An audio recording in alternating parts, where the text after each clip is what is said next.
Welcome to this panel discussion on American foreign policy under a Joe Biden presidency. I'm George Beebe.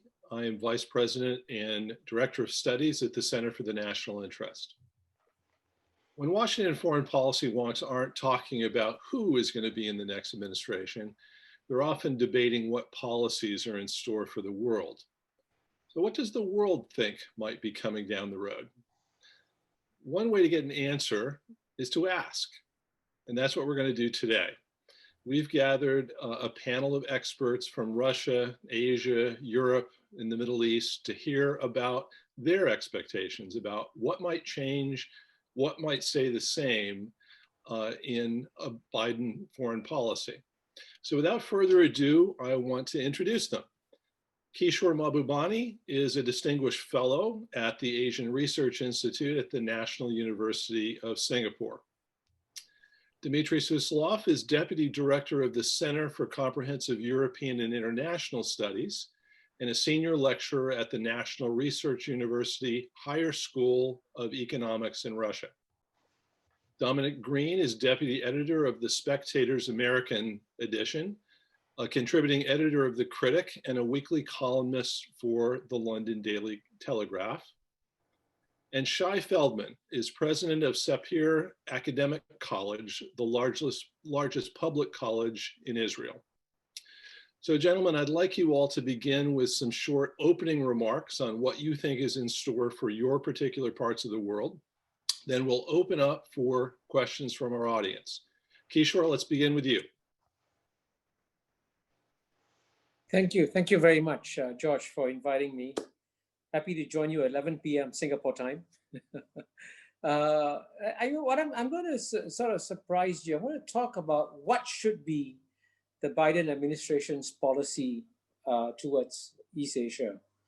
Because, and I'm going to begin by talking about a familiar refrain, the real estate, as they say, it's always location, location, location. So when the Biden administration comes in January 2021, I suspect they're all going to say it's everything in East Asia is about China, China, China.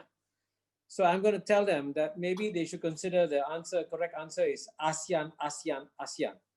So why ASEAN, ASEAN, ASEAN? Three reasons. One is first, you build your policy around your assets, not your liabilities. So in Southeast Asia, there are huge reservoirs of goodwill towards the United States, and it's demonstrated by the fact that, as Foreign Minister Balakrishnan of Singapore said, total US FDI in ASEAN was $328 billion in 2017, more than China, Japan, South Korea, India combined. So you can see how American businessmen know the potential of ASEAN. And ASEAN also has 650 million people. People forget that.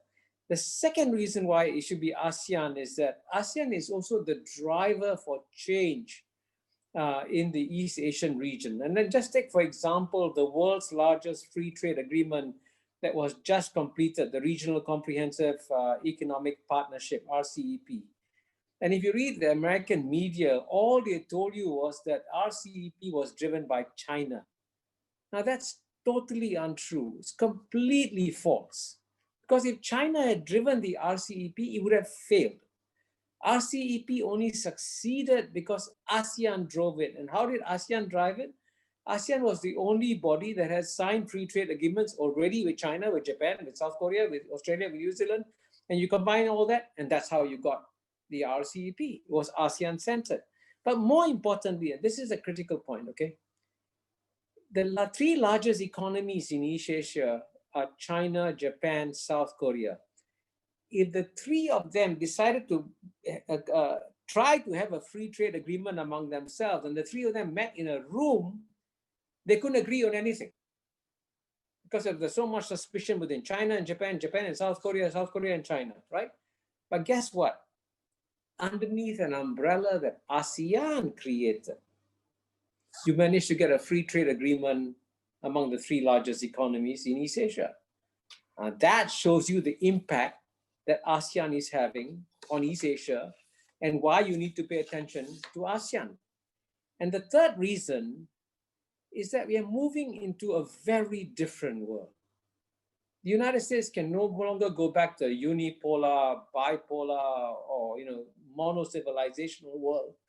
It's a multipolar, multi-civilizational world where you have to handle a lot of complexity in this world. And if I may say something a bit too frankly, Americans like to think of everything in black and white terms.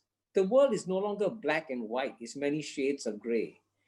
And guess what? The most successful club in handling shades of gray, the most successful multi-civilizational club in the world is ASEAN, because out of 650 million people, you have 250 million Muslims, 150 million Christians, 150 million Buddhists, Mahayana Buddhists, Hinayana Buddhists, and you have Confucianists, Taoists, Hindus, communists. So no other region is as diverse as Southeast Asia. If you can manage Southeast Asia, you are beginning to manage, you can handle Asia. But the last point I want to emphasize is this. The reason why most American administrations have not paid attention to ASEAN is because ASEAN is weak. And that's absolutely true. ASEAN is weak. But the paradox about ASEAN is that in its weakness lies its strength.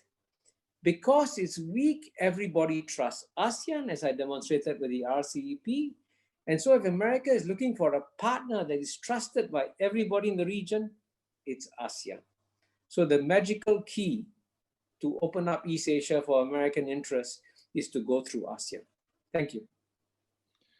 Thank you very much, Kishore. And I'm going to come back to you in the question and answer and ask you if you anticipate a gap between what should be and what will be regarding ASEAN. So Dmitry Suslov, the floor is yours.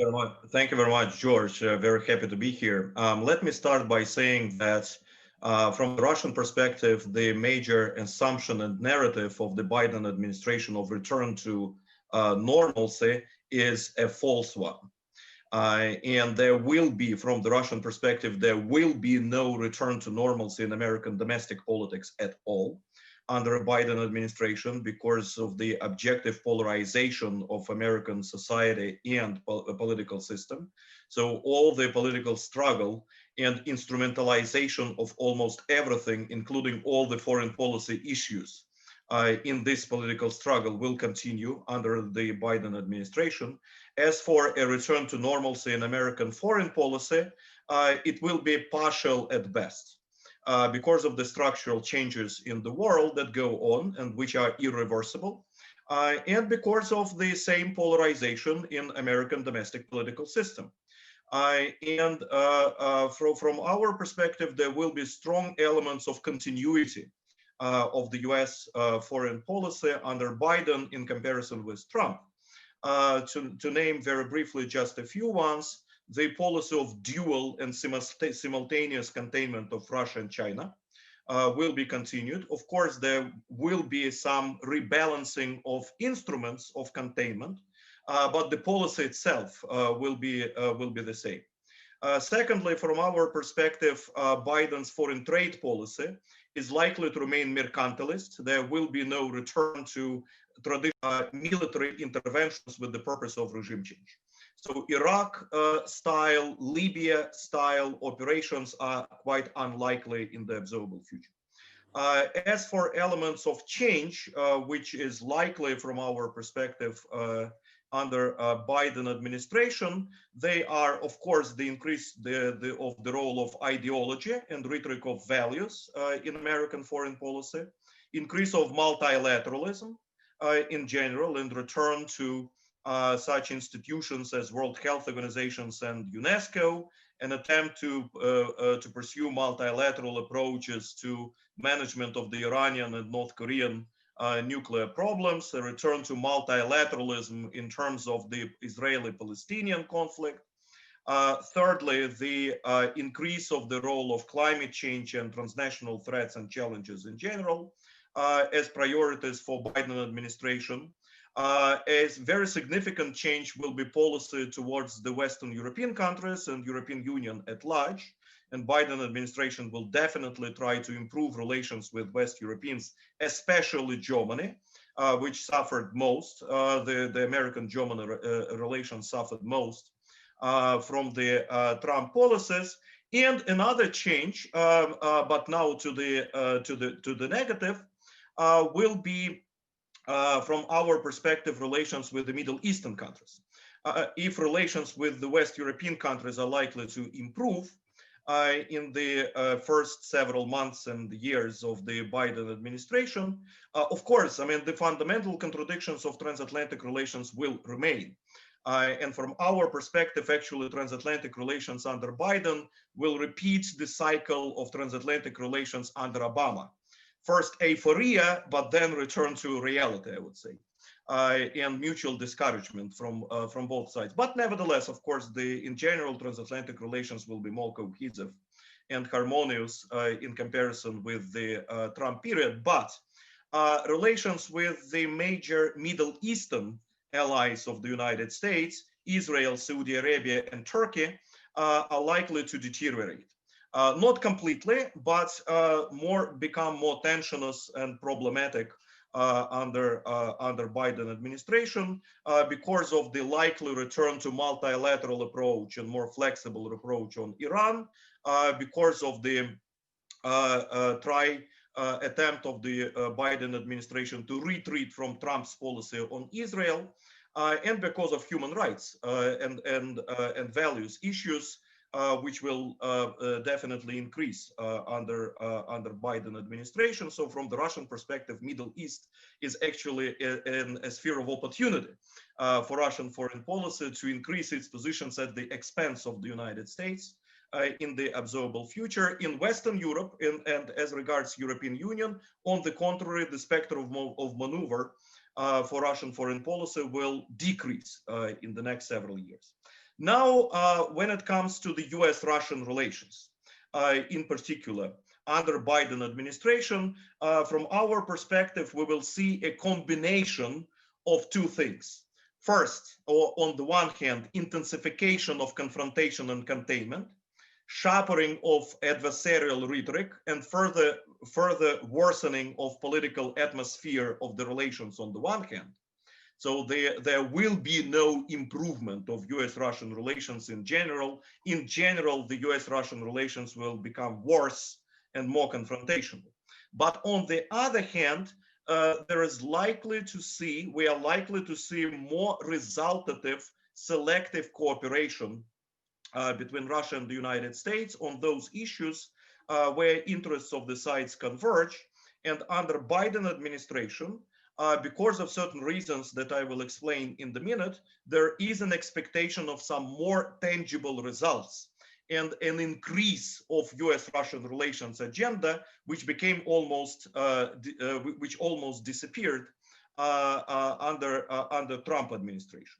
So talking about further intensification of the US-Russian confrontations, what is expected in Moscow?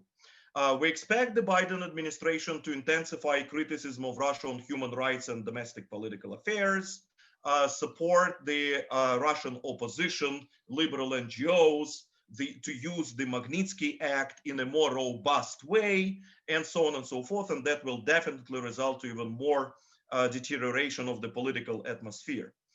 Secondly, we expect new sanctions, rather targeted sanctions than new level of sanctions from Biden administration concerning everything. Concerning, again, human rights issues, Russian policy in Syria, Libya, Venezuela, Ukraine, anywhere. Plus, Biden has already promised some sanctions for some elements of Russian foreign policy, some alleged steps that Russia did, and Trump administration, according to Biden, failed to react in a proper way, failed to punish Russia in a proper way, such as the alleged bounties for the Taliban for alleged assassination of American soldiers in Afghanistan, and so on and so forth. So new sanctions are likely to be expected. Thirdly, definitely Biden administration will intensify rhetorical and political containment of Russia in the former USSR.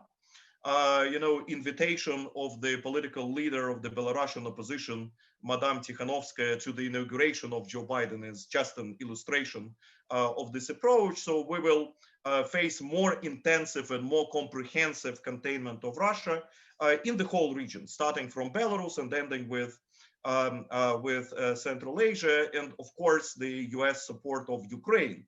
again, rhetorical and political support of Ukraine will probably increase. Fourthly, the United States will coordinate with Europeans, with West European countries and the EU at large, the Russia policy in general, and restoration of a transatlantic solidarity and coordinated, cohesive approach on Russia is a bad thing for Russian foreign policy. And as I said, it will decrease the freedom of maneuver between Russia and West European countries like France, for instance. And last but not least, political personal relations between Putin and Biden is troublesome, to put it in an extremely mild and diplomatic way, right? And we in Moscow, we try to guess with whom the relations are more confrontational and destroyed, with Hillary Clinton or Joe Biden. I mean, they're at the same level.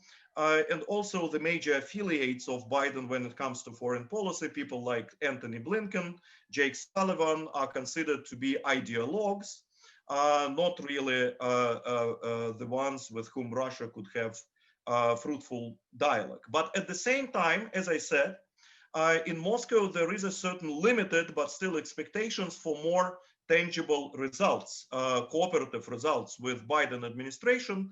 And the reasons behind this are the following. First, instrumentalization of Russia in American domestic politics will definitely not disappear, but will decrease. There will be no Russia Gate 2.0.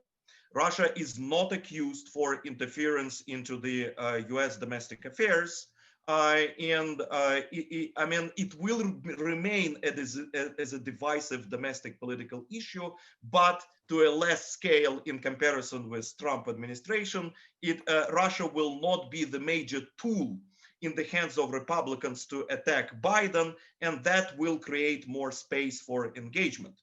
Secondly, Biden administration is not hostile to arms control, is not favoring new arms race as an instrument of confrontation and containment, and that again creates more prospects for restoration of the US-Russian dialogue on strategic stability. And third, Biden administration will consist of like-minded people, and there will be an internal cohesiveness of Biden administration, which makes interactions more predictable and more effective. And so let me finish with just a very brief enumeration of particular spheres where tangible cooperation, selective tangible cooperation is considered to be more likely under Biden than in comparison with Trump. A, extension of the New START and strategic stability negotiations beyond the New START. B, cybersecurity, at least military elements of cybersecurity as a domain of warfare. C, discussion of intermediate range missiles in Europe and the non-deployment issue of intermediate range missiles in Europe. Then multilateral cooperation dialogues on Iran and North Korea. Even if they don't play out, it's impossible to approach those issues without Russia, and Russia will definitely participate in the new multilateral talks on Iran and North Korea. Climate change and Arctics. Just I will, for the sake of time, I will not go into the details here. It's a priority for both, and it needs to be addressed, and it will be more easier to be addressed with a Biden administration. And finally, last but not least, there is an expectation for restoration of normal consular and diplomatic relations between Russia and the United States, which were seriously devastated during the period of Trump administration. Biden administration will favor people-to-people contacts, dialogue with civil society in Russia. You know, that requires, at least for Russian people to have an opportunity to get American visa. Which is not very easy right now. So, I mean, return to normalcy in consular affairs, in visa affairs, and in diplomatic affairs is the area where a return to normalcy is likely. Thank you very much, Dmitry. Dominic, Europe was one of those areas where US foreign policy changed rather dramatically from Obama to Trump. Do you expect change from Trump to Biden? Yes, I do, and I would endorse much of what Dmitry has said. The development of Europe as a field of great power competition between the US and Russia is one of the things which make a smooth restoration to the precepts of say of 2016, where the Democrats left off. It makes that virtually impossible. The internal dynamic within Europe has changed a great deal as well, and there are three factors that I would refer to. The first, of course, is Brexit, which removes an American lever of influence from within the European Union. It doesn't completely dissolve those ties, but it makes it harder for the US to influence the EU via Britain. And it doesn't automatically translate into a Britain which is more dependent upon the US. In fact, as we saw at the UN in September, Britain joined France and Germany in opposing the US when it came to Iran sanctions. The second factor is Germany, which becomes by default, as it were, the US's key EU partner. Germany has pursued a pro-China trade policy, which means if this administration acts upon the rhetoric of taking a tougher line on China, it's going to very quickly come into conflict with Germany over this. And it is already in great tension with Germany over the Nord Stream 2 pipeline. In other words, Germany's energy policies, its foreign policy, its economic policies are pretty much at odds with the US's. And I would suggest that that is a continuity which will run through from the Trump to the Biden administration. So there's no guarantee of having that person to call in Germany who would actually be glad to hear from you being in Berlin. The third factor here is France. Under Emmanuel Macron, France has pursued what we should call a France first foreign policy, as France's foreign policy very often is. It's extremely dynamic, and its objective is to establish France as the leading power in Europe. And as we know from precedent, that very often involves a reduction of American influence over Europe in general. So there are three reasons there why the three previous reliable levers of American influence in Western Europe are all going to be unwilling to respond to traditional demands, because things have changed so drastically. I would add to that, of course, the presence of Turkey, which to the United States is a problem in foreign policy, but which in Germany, again, in particular, is an issue in domestic politics. Germany is pursuing its own policy towards Turkey, independent entirely of the United States. Now, in many ways, we could say in the long view, this is all reflecting the great success of the reconstruction of Western European states along liberal democratic lines. On the other hand, that success comes at a cost to the United States, which is simply that it does not have as much influence. There is the hostility towards Russia, which plays very well in some domestic quarters in the United States, does not have an equivalent public in Europe. And one of the things that I would perhaps differ with Dmitry on is that I expect this incoming administration to instrumentalize hostility to Russia as much as it possibly can. And I suspect I see it rising, in part because it will suit the Biden administration to maintain a hostile rhetoric against Russia far more than it would suit the administration to actually go toe-to-toe with China over trade or over the Pacific or over the things which Donald Trump prioritized. So I'm not optimistic about US-Russia relations. I think there is a great deal of unexamined hostility in the incoming administration towards Russia. They don't seem to have digested the obvious fact that it is in America's interest to prevent Russia and China from allying together against the US. And they're ignoring the obvious fact that Russia is also a European power. And so I see relations with Europe being simultaneously small, in the sense that Europe is becoming an increasingly smaller component of the world stage, but also increasingly bitter. The European Commission has already issued its wish list for the US-EU summit, which is coming up in early 2021. They call it the New Transatlantic Agenda. What it essentially involves is the US bankrolling the European Union's ambitions on things like climate change, distributing COVID-19 vaccines, and all of the other things that the European Union specializes in, which are mainly rhetorical and also highly regulated. It barely mentions because, of course, the foundation of the historic alliance, which is security-based. It calls for a new security organization, some kind of consultation. In other words, the Europeans are unwilling even to sustain that side of the relationship, which to the US is fundamental. So I actually see quite a rocky road ahead in relations for this administration. Initially, the administration will claim a triumph and that normal service has been resumed. But as Dmitry was saying, the number of roadblocks in this are elaborate and serious, and I see quite a falling out quite soon. All right. Well, on that optimistic note, I will turn to Shai. Shai, the Middle East is probably the region that the Trump administration might highlight as an area of its greatest foreign policy success. Do you anticipate significant changes under Biden? I think that the Biden, first of all, the Middle East, offers a myriad of issues to deal with. Almost as thick as the menu of the Cheesecake Factory. So what I'm going to, since we're limited in time, I'm going to just pick 3 issues to discuss in these 5 or 6 minutes. One is Iran, the second is Turkey, and the third is the Israel-Palestine issue. On Iran, I'll make 4 points. One is the Biden administration is inheriting a situation in which the Trump approach has actually failed. President Trump has referred many times to the nuclear agreement, to the JCPOA as the worst agreement ever negotiated, but he never fully articulated ever precisely what precisely bothers him about the JCPOA, what he would like to see different about the JCPOA.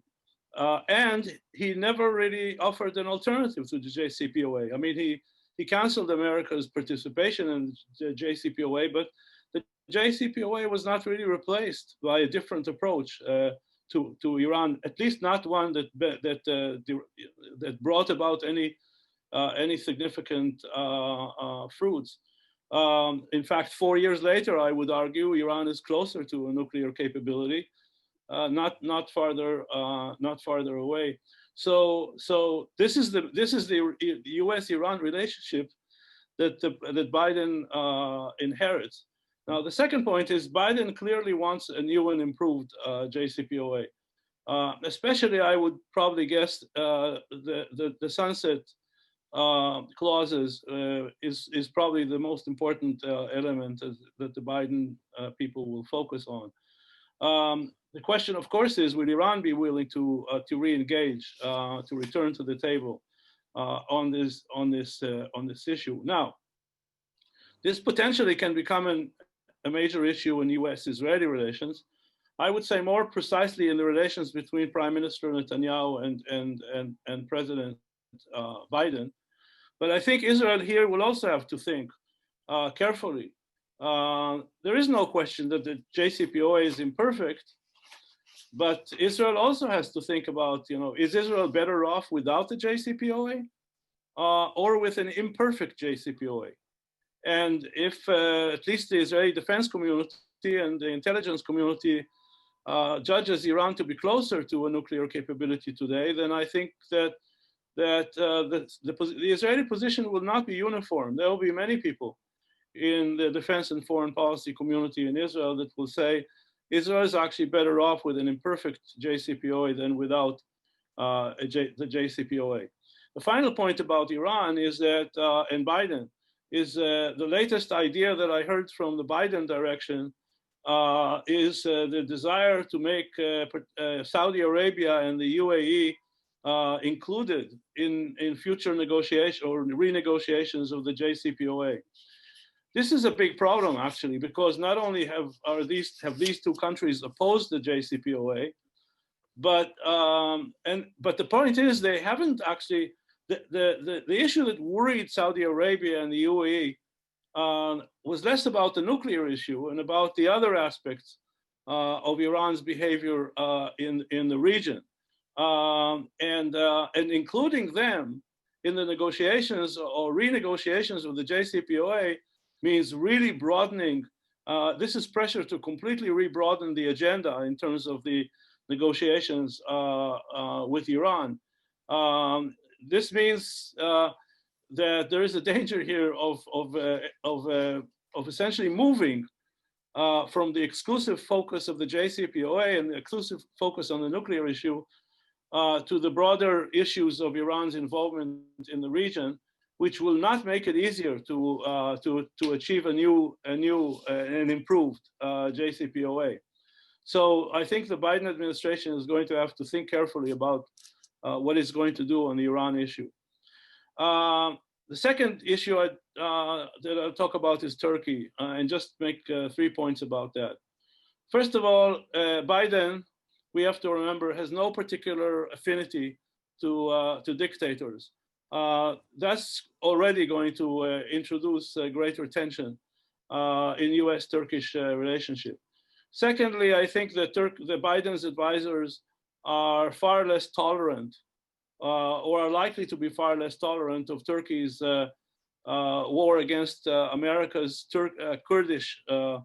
Kurdish allies in northern Syria. And the most important point, which is connected to the points that both Dominic and Dmitry made, is Biden clearly cares much more about NATO than did Trump or does Trump. So if you put all these three together, my view is that Biden will be far less tolerant of Turkish behavior that undermines what I think the Biden people see as NATO's security concerns, especially regarding Turkey's purchase of the S-400 system with all its implications. So I see more tension in U.S.-Turkish relationship rather than less tension in the days ahead. The third issue is the Israel-Palestine issue, and I'll also just make a couple of points about that. One is that I don't see America going back to the issue of U.S. recognition of Jerusalem as Israel's sovereign capital, and I don't think the Biden administration is going back on moving the U.S. embassy to Jerusalem.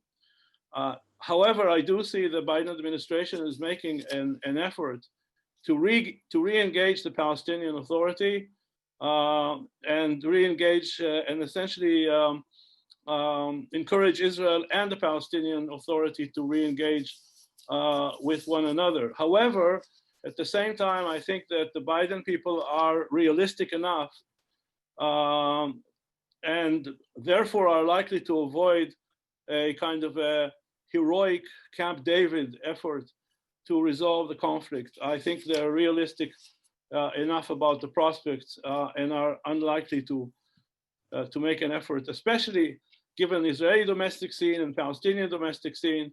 I don't think that they will estimate that there are any chances of success in a heroic Camp David type effort.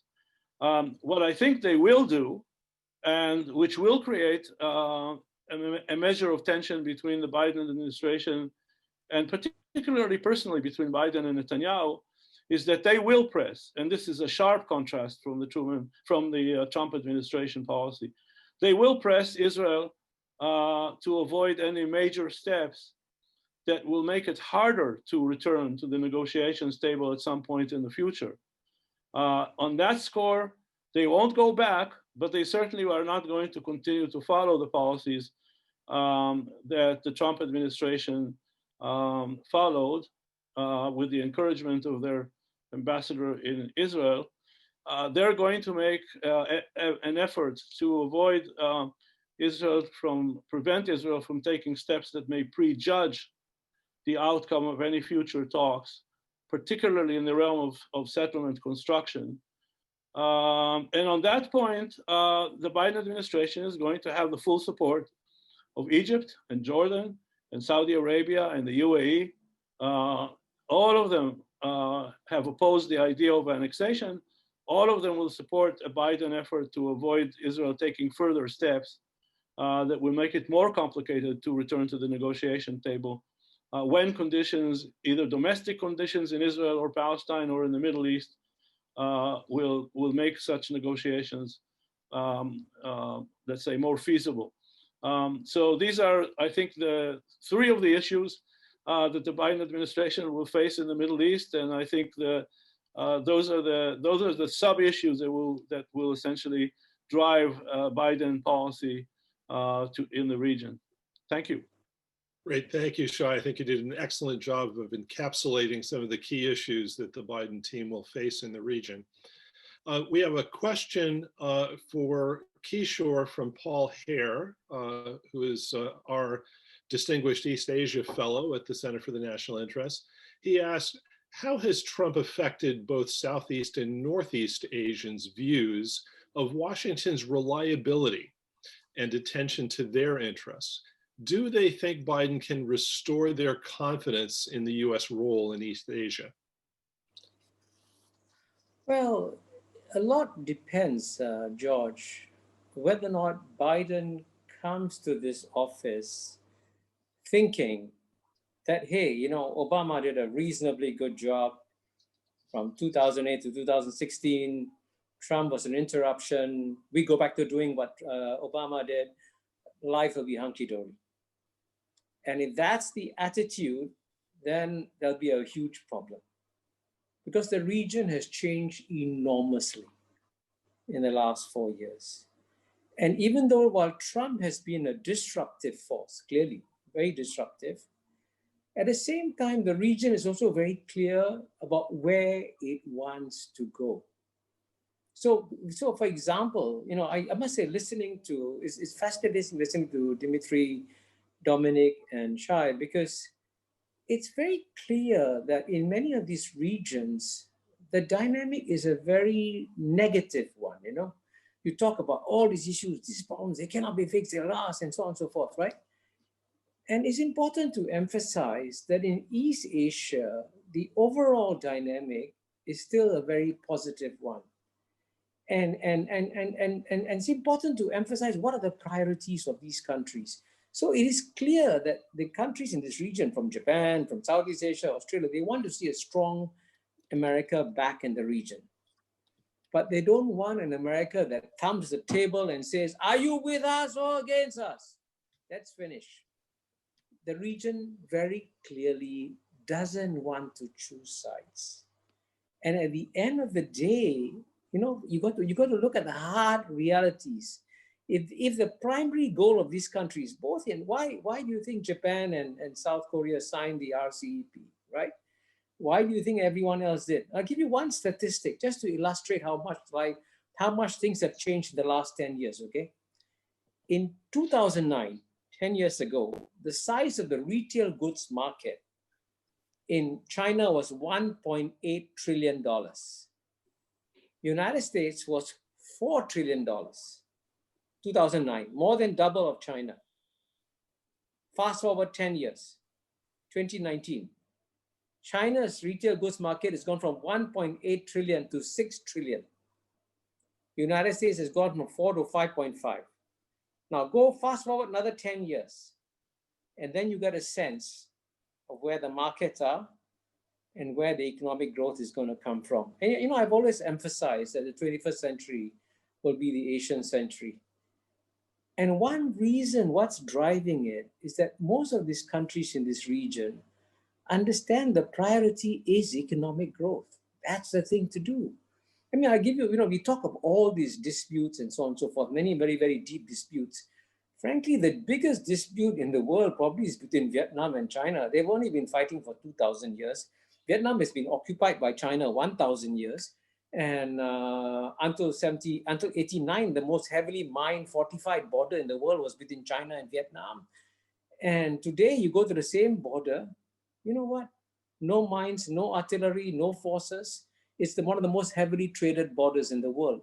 And I use that border as a symbolic indicator of how, despite the huge differences in the region, everybody wants to focus on that. That's the reason why, George, I began with ASEAN.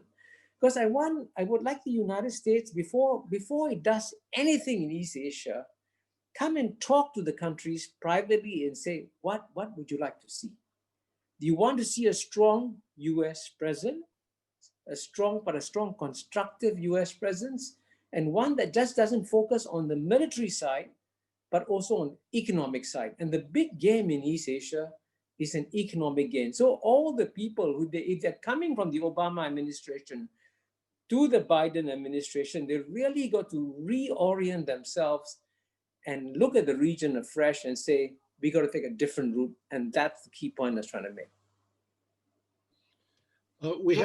George, can I say a word about following up something that Kishore made in the beginning of his response, and he basically alluded to the let's say the less optimistic portrait that we've sort of made about different regions in the world, and it's true that I focused on three realms of problems. Because I think these are issues that the Biden administration, issues that pose dilemmas for the Biden administration, and they'll have to deal with these dilemmas. But I don't think that it's true. I certainly would not subscribe to the view that all news about the Middle East are negative. I think quite the contrary, that side by side with these difficult issues that the Biden administration would have to deal with, I actually think that we see a different trajectory in the Middle East, and the different trajectory, I would say, is the increasing rise of realism in the Middle East. When I say realism, what I really mean is coming to grips with the world as it is, and so that the relative weight between ideologies on one side and an appreciation for the world as it really is seriously changing, and that I think there are two indications that I can see here, which almost means the Europeanization of the Middle East, in the sense of Europe being the land of realism. One is the new relationship between the Gulf states and Israel. This is not just government to government, which characterizes the relationship between Israel, Egypt, Israel, and Jordan. This is elite. This is the financial elite. This is the business elite in countries like the UAE and Bahrain, and I think quite soon Saudi Arabia and Oman, and so on and so forth. And the second is, look, a sort of an informal alliance between Egypt, Israel, and Greece to contain Turkish meddling in the energy Mediterranean issue. I mean, this is a classical, European balance of power. That's what Morgenthau wrote about. So I see a much greater propensity here by countries to set aside ideological issues and let foreign and defense policy be guided on realistic basis. I would add, if I can jump in there, I wanted to ask Shai and Dmitry both, in what ways can the US and Russia work constructively, particularly in the Middle East, to help these promising developments along? Well, I would just say that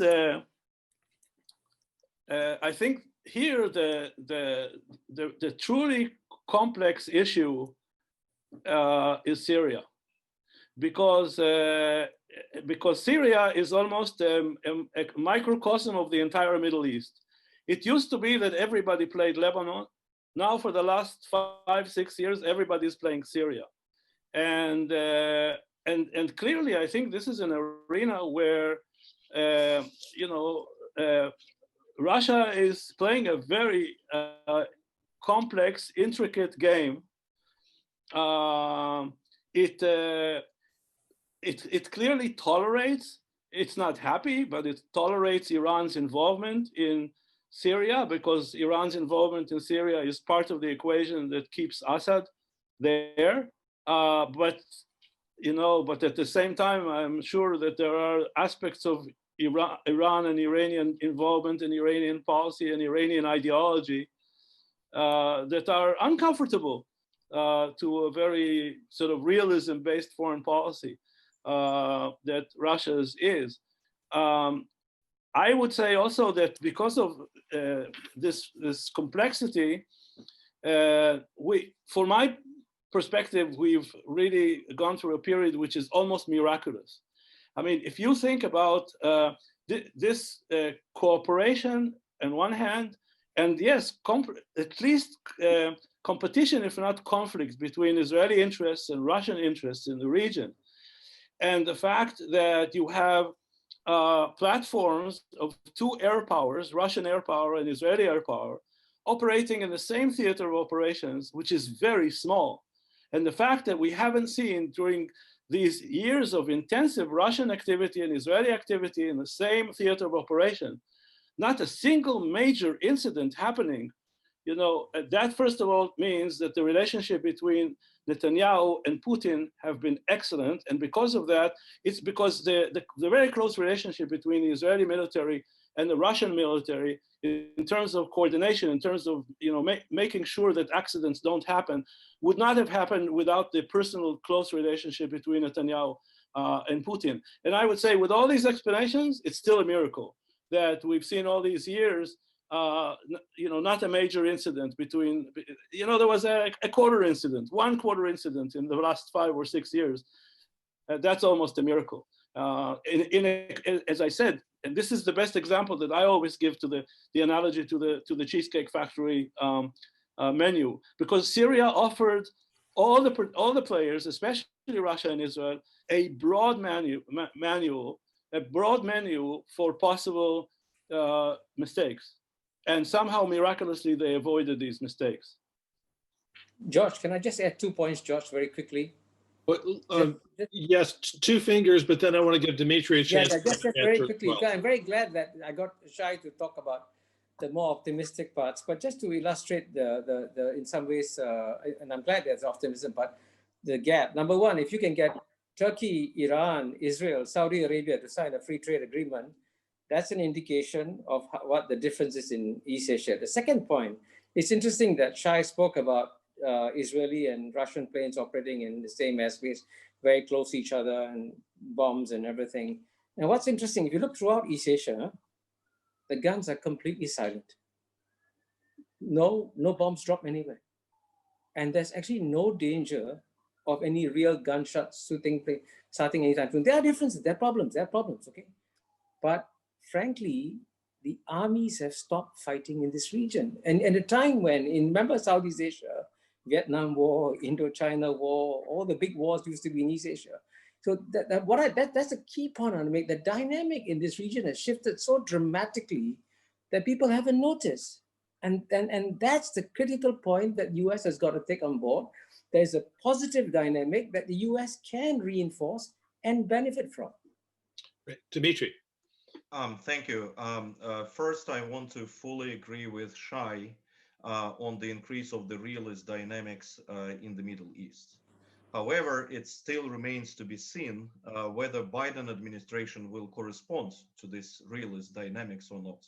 From our perspective, the initial remarks and rhetorics are not promising.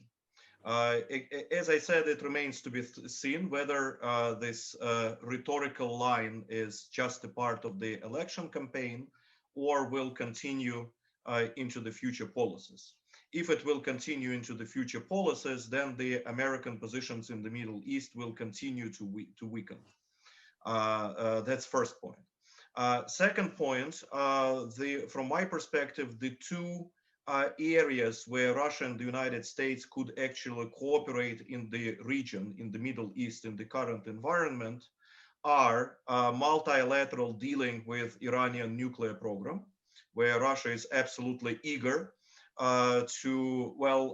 we don't think that a full restoration of the JCPOA as it existed in 2015 is possible, but nevertheless, a multilateral process. And second is the confliction. Beyond that, in the Middle East, we've seen a spillover of the US-Russian confrontation into the region, which dominates. Russia perceives Middle East as a quite successful region where Russia could have already increased its positions, strengthened its positions pretty much to the extent of the United States. And the operation in Syria played a pivotal role in this regard. Plus, Russian relations with Turkey, with Saudi Arabia, with Egypt, and with Israel, indeed. By the way, Kishore claimed that the countries in Southeast Asia do not want to make a choice and ultimately reject that approach either or, either with China or with the United States against China. I would say when it comes to US-Russian relations, a similar situation exists in the Middle East. Even Saudi Arabia doesn't want to make a choice. Obviously, Turkey and Israel don't want to make a choice and prefer to combine. But despite that, Biden administration is likely to increase the pressure on the Middle Eastern countries to undermine their cooperation with Russia, which will probably undermine the US position in the region, not necessarily Russian position in the region. Syria remains the place of outright confrontation beyond the confliction, and Biden administration will increase its role as Russia defines a spoiler in the Russia brokered, and Russia managed process of, political reform and political reconciliation and economic reconstruction in Syria. And the predominant approach in Moscow is that as Shai basically also said, the US relations with Turkey will become more troublesome in the observable future under a Biden administration. So Russia sees that as an opportunity to increase its positions at the expense of the United States, rather than to cooperate with the United States on something else. So the ways for U.S.-Russian cooperation beyond the confliction and multilateral approach towards Iran would be extremely limited in the Middle East. The confrontational logic will definitely prevail. I think under Trump, we would all agree that US foreign policy became, to an extent that it hadn't been in the previous many decades, a function of US domestic politics. That was true to an extraordinary degree in our policy toward Russia, but also in our policies in the Middle East, Europe, and Asia. A lot of our positions under Trump were determined by US domestic politics. Barry Posen has a very interesting related question on this subject. He said, what do the decision makers in these regions themselves make of the future influence that US domestic politics might have on US foreign policy under Biden? Dmitry mentioned a little bit of this in his earlier remarks. How many eggs do actors in all these regions want to put in the US basket, regardless of what Biden and his advisors say they intend to do? Reactions? Can I start? Yes. Can I quote what Martin Wolf said in the Financial Times?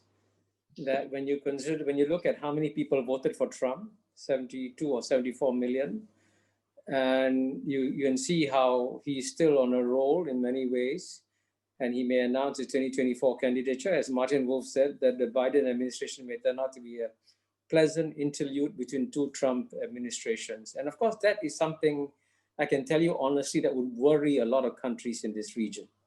Because what they really want is some degree of consistency over the long term, some kind of bipartisan consensus. So for example, the biggest card the United States had to maintain its influence in East Asia was the Trans-Pacific Partnership, which was really a gift to the United States to keep the United States in East Asia. Trump just gave it up and gave a geopolitical gift to China by walking away from the TPP. So so that even if Biden comes back and you got another Trump administration, then everybody will worry. So therefore, what happens in the United States domestically, people will watch as carefully as watching what the Biden administration does. I would add to that, of course, that the European Union may well like to have a second attempt at the transatlantic trade and investment partnership, but the domestic terms for that are simply not there in the US. What we have, as Kishore was saying, is the suspicion being that this will be an interlude, And for any foreign actor, if you don't like American foreign policy, you just have to wait a bit and another one will be along sooner or later. Indeed, under the Trump administration, it came along like buses, two at a time, in that if you didn't like the Trump administration's foreign policy, there was always the fallback that the institutional habits left over from the Cold War, the institutional foreign policy would just continue trundling on, and indeed has now found itself back in office. But again, I don't see this as being a permanent state of affairs at all. The United States, which is supposed to be the status quo power in the world system, is actually a destabilizing force in virtually every arena. If I may, on the excellent question that Barry Posen asked, 2 points. Point number one, on American domestic politics, it will continue to play a negative role when it comes to the US-Russian relations and US policy towards Russia. I fully agree with Dominic Green on that. Biden administration will definitely continue to instrumentalize the role of Russia. However, my point was that it will be different from what we had with the Trump administration, because under Biden administration, if Biden administration wants to engage with Russia selectively on certain issues and achieve anything, despite this instrumentalization that they will conduct themselves, they will have more chances to do so. Because in the last 4 years, one of the major reasons for unprecedented narrowing and almost disappearance of the US-Russian agenda was the instrumentalization of Russia by the other party, which used it against the current administration. Right, Trump administration wanted initially to have a cybersecurity dialogue, for instance, with Russia, but could not because of this, because of the Russiagate and the repercussions of the Russiagate, and so on and so forth. So Biden administration will have a chance to control its and to manage its engagement with Russia. Republicans will also play a negative role. Republicans will definitely, because of the nature of American domestic politics and the scale of polarization, Republicans will use any constructive engagement between the Biden administration and Russia as a chance to torpedo, to attack Biden, to accuse him of weakness, betrayal of American interests and values, and so on and so forth. We've all seen that under Obama administration. But the scale of these attacks will be much less. And the issue of Russia is unlikely to be the major issue in American domestic politics. The major point of discussion between the administration and Congress, unlike what we've seen over the last 4 years, and that will increase chances for selective engagement. And now, second point, whether Russia is is Russia ready to put at least any eggs, into the American basket? Here, my answer is, of course, no.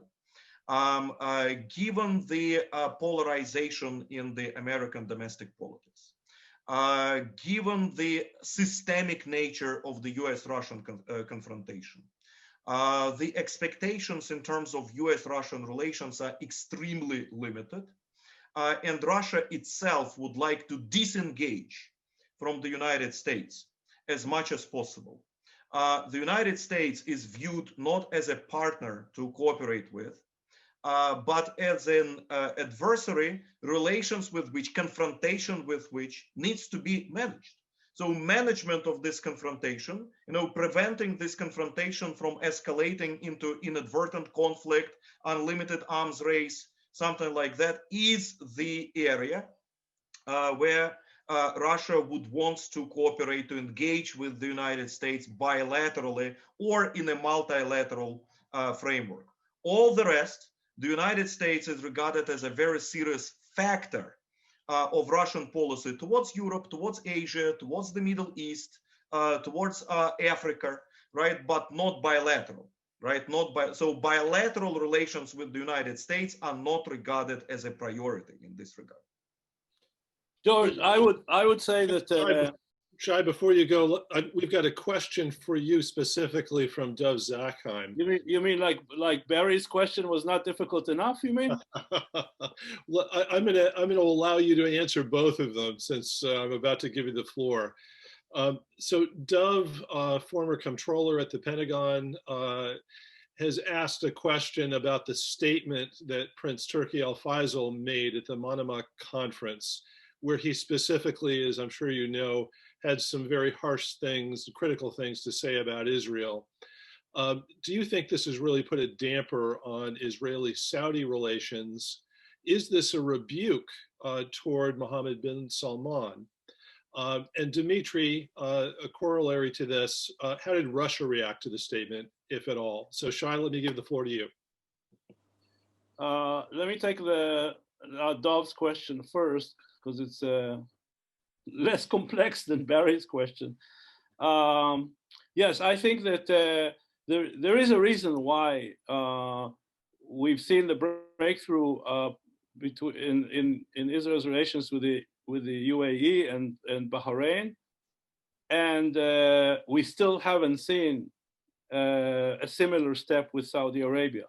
I think that there is a domestic debate in the higher quarters of the Saudi regime, and I think that in that sense, Prince Turki is, in my reading at least, is that Prince Turki reflects more accurately the sentiments of the king, and I think that the close relationship between the crown prince in Saudi Arabia and the key people in the UAE are, of course, represent the different, I would say again, the more realism-based policy, and I think that there is similar debate in Kuwait, and I think that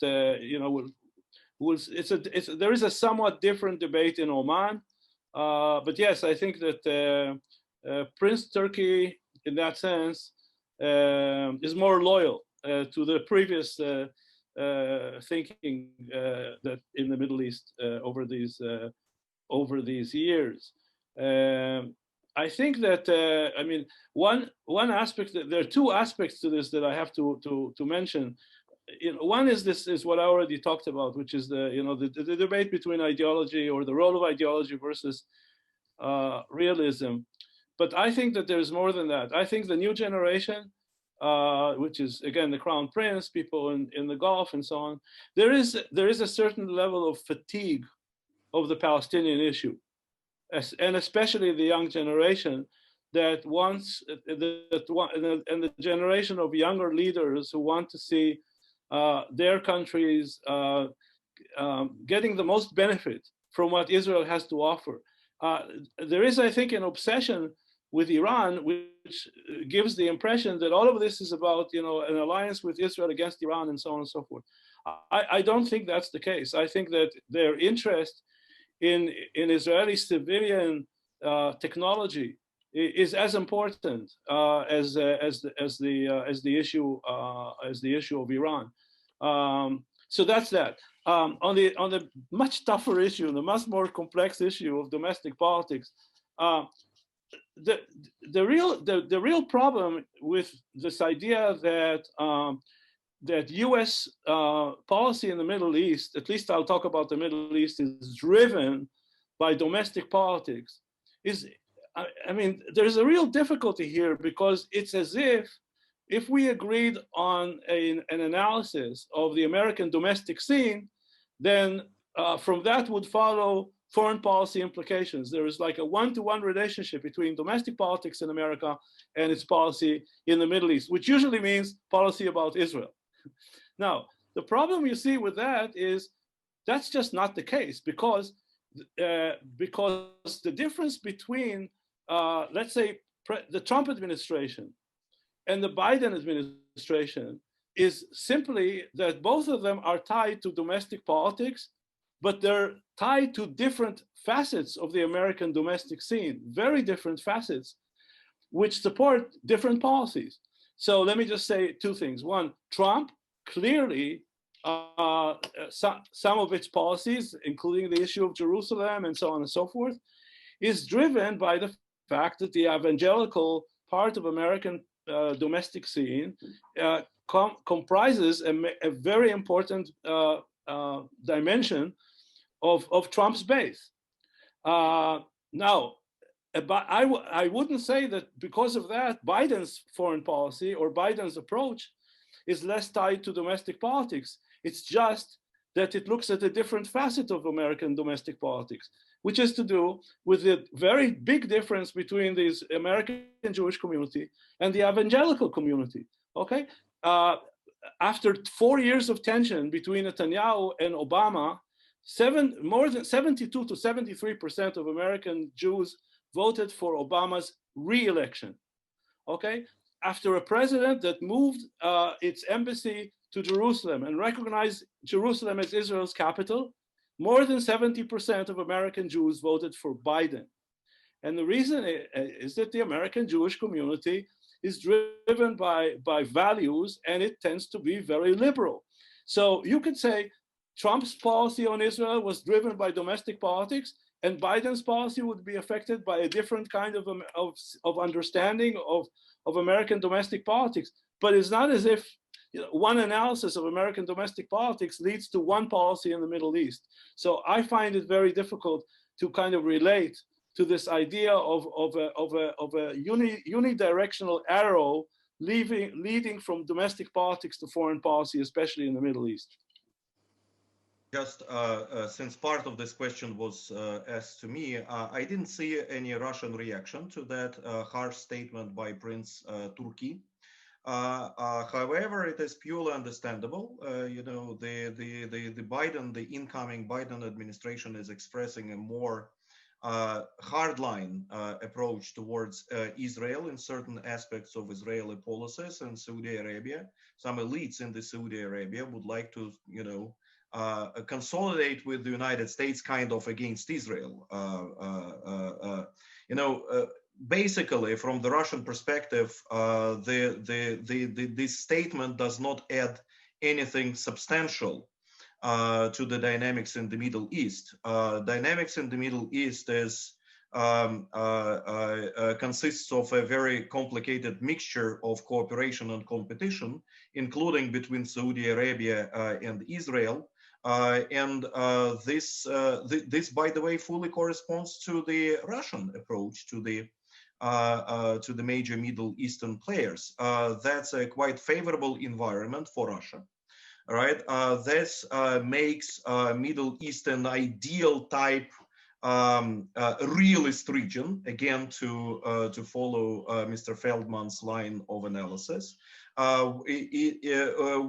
which makes it quite favorable for Russia, and which allows Russia to maintain balanced relations with all the Middle Eastern players, despite the complexities of the relations between these Middle Eastern players between themselves. Dmitry, just a quick follow-up on that. Is the realist arena in the Middle East favorable to Russia because Russia is one of the few outside powers that is willing to play the realist game? Or would that favorability change if the United States were more realist in its dealings with the region? Well, if the United States becomes more realist in its Middle Eastern policy, then definitely it will be more complicated for Russia to play against the United States, because the US positions will strengthen and will become more successful. So far, the Middle East is considered a lucrative and favorable arena for Russian foreign policy, because precisely because of this complicated picture and very realist nature of relations between the major Middle Eastern players. There is no domination of ideology. There is no hegemony of the United States in the Middle East. There is a very complicated picture of relations among all the Middle Eastern players, this is something that Russia knows how to play with, how to interact with, and this complicated environment, creates better incentives for Russia to successfully operate in the region. Of course, not as a hegemon, right? Not as someone which imposes anything, but just as an outside player which plays an important role in the region.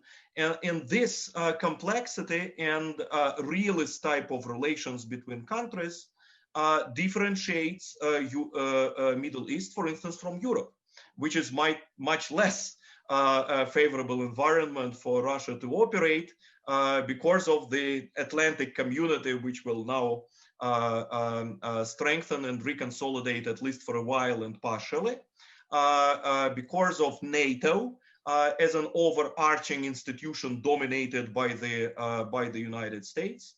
And so this is probably the reasons for Middle Eastern success of Russian foreign policy. Well, speaking of Europe, I have one final question, given our time considerations. This is for Dominic on this topic of Europe. It's from Evan Sankey, who is a fellow at the Center for the National Interest. He asked, how will the end of the Trump administration affect the European security policy debate? Will Macron, for example, continue to push for a European army?